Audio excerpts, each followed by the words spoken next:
London. A city weighed down by history, ambition, and betrayal. But tonight, the whispers grow louder. Is the Prime Minister living on borrowed time? Before we unravel this storm, let me tell you this: over 95% of you still aren't subscribed. Subscribing is free and helps us keep creating even better content. Hit that subscribe button now and be part of our community. Now, let's dive in. Richard Burgon, the left-wing Labour MP once loyal to Jeremy Corbyn, has sounded the alarm. Speaking on BBC Radio 4's Today programme, he warned that if the May local elections go as disastrously as the polls suggest, Sir Keir Starmer's time in Downing Street could be finished. There'll be elections in the Scottish Parliament, elections in the Welsh Senedd, elections in London, elections right across the country, Burgon said. And the opinion polls at the moment suggest that as it stands it's going to be a disaster. I think it is inevitable that if May's elections go as people predict, then Starmer will be gone at that time. The polls are grim. Reform UK, a Nigel Farage's insurgent force, is now leading Labour by nearly 10 points. For months, Labour has trailed behind, battered by controversy and dissent. The discontent isn't just in the numbers, it's inside Starmer's own party. MPs warn he is drinking in the last chance saloon. The sacking of Lord Mandelson as US ambassador and the shock resignation of Angela Rayner have left Labour fractured.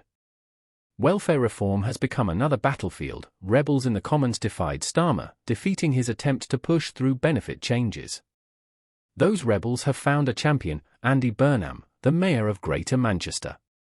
He's launched a new soft-left campaign group, demanding wealth taxes and the abolition of the two-child benefit rule.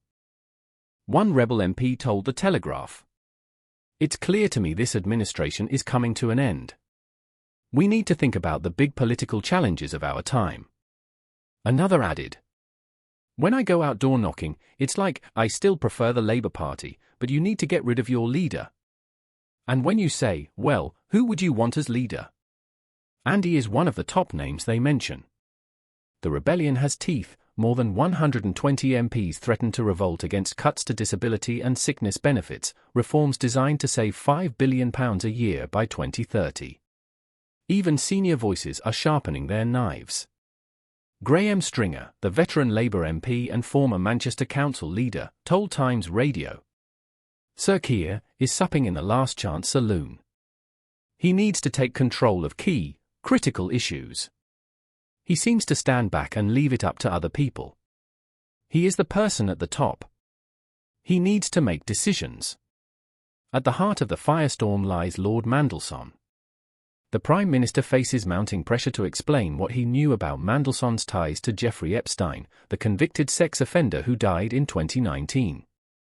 The Tories have written directly to Starmer, demanding the release of vetting documents linked to Mandelson's appointment, along with Downing Street correspondence.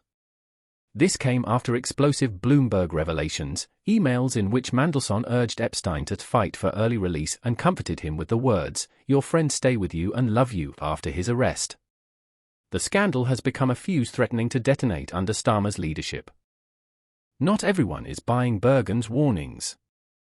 Baroness Smith, the skills minister, dismissed his claims on BBC Breakfast. He's never supported this Prime Minister. He actually had the whip removed from him for a period of time because of his failure to support the government. So the fact that he now thinks the Prime Minister should go is not actually new news. Pressed on whether Starmer really is in the last chance saloon, she fired back, "No. He's in Downing Street, meeting with representatives from the nuclear industry, striking a deal with the US to help us regain control of our energy supply and build more nuclear power." Yet the question lingers in the air, heavier than the smoke of Westminster's corridors. Is Starmer leading Labour into the abyss, or simply fighting to keep his grip on power? And if May delivers the defeat so many predict, will Andy Burnham step forward as Labour's new standard-bearer? The clock is ticking. And the silence before the storm is deafening.